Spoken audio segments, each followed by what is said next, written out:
Мінекей құрметті YouTube көрермендерім, жау жүрек тағамымызды дайын болды.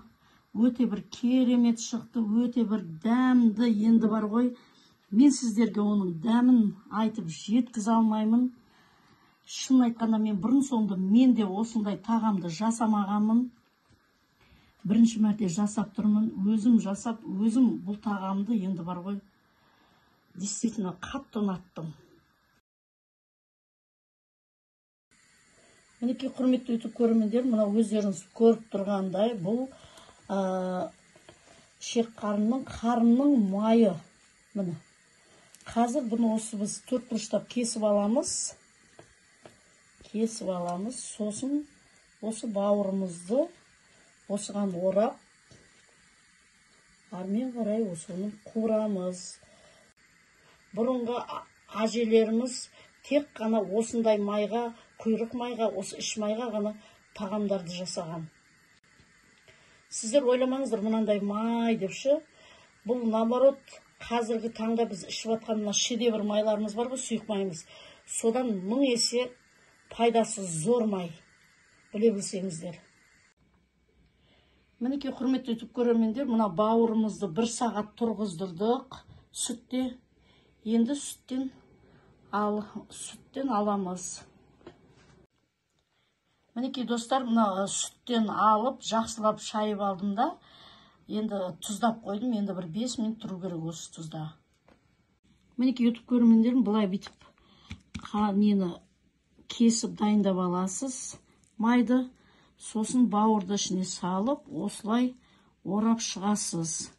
Сосын мынау зубочистканы алып, бұлай жаншып, осылай істеп қоясыз. Мінекей, көрдіңіз бе? Ешқандай қиындығы жоқ. Мінекей құрметті YouTube көрермендерім, барлығын осылай орап шықтым. Мындай зубочисткамен былай жасап қоясың. Осылай барлығын орап шықтым. Өздеріңіз көріп тұрғандай. Мінекей YouTube көрермендерім, мына қызып тұрған сапаға мынау дайын болған рулетімізді салып шығып жатырмын. Май құйған жоқпын, өйткені мына өзінің майына пісіп шығады, әдемелеп міне. Майсыз, мына өйткені онсыз да өзінің керемет майына пісіп шығады. Осылай салып шығасыздар.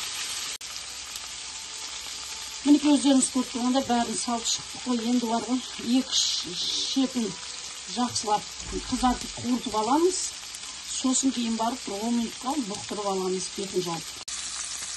Мінекей көрермендер, мына шетін қуырып алдық, енді мына шетін қуырып жатырмыз. Мінекей. Енді бұл жағында 4-5 минут қуырып аламыз, сосын кейін барып бұқтыруға болып қоямыз. Мінекей қызартып алдық, енді 10 минутқа бетін бұқтырып жауып қоямыз.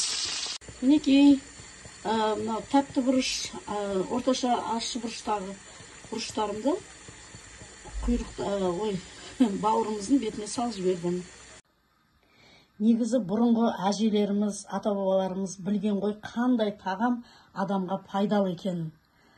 Білесіздер ме, мына көрдіңіздер ме, мына өз майы, өзінің жаңа қойдың өз майымен пісірілген да, бұл майшы бауыр.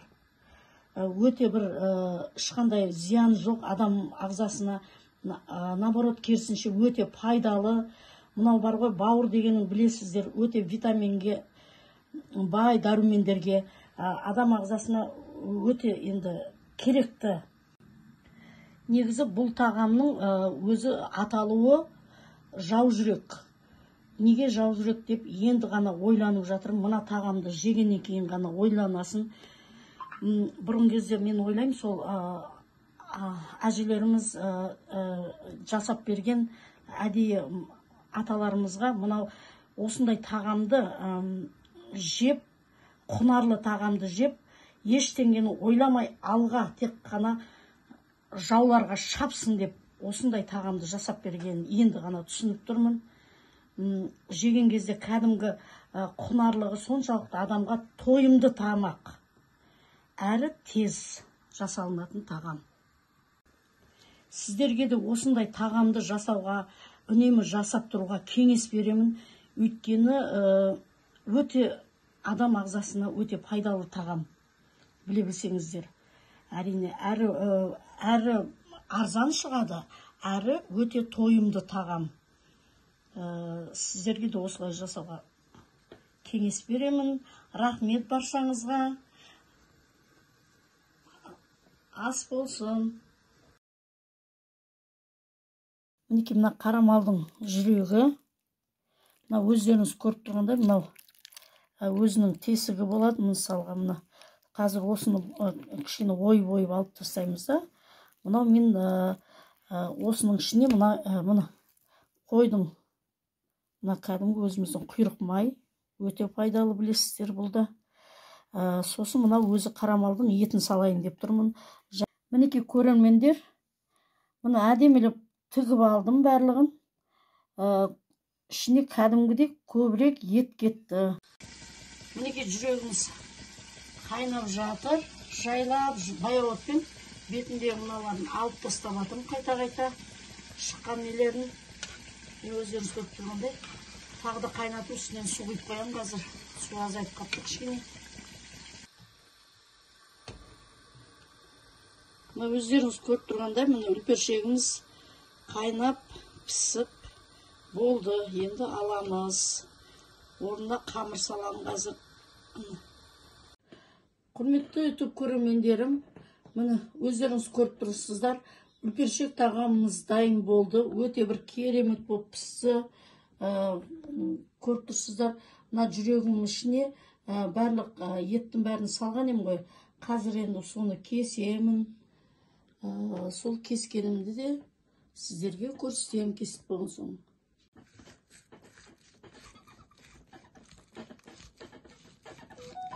Мінеки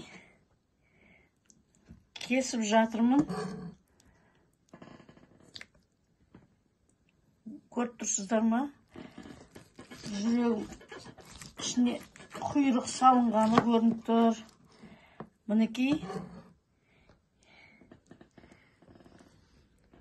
Мінеки өздеріңіз көріп тұрғандай, өте бір керемет шықты мына үлпершек тағамымыз. Сіздерге де осылай жасауға кеңес беремін. Бұл енді өздеріңіз біліп тұрсыздар.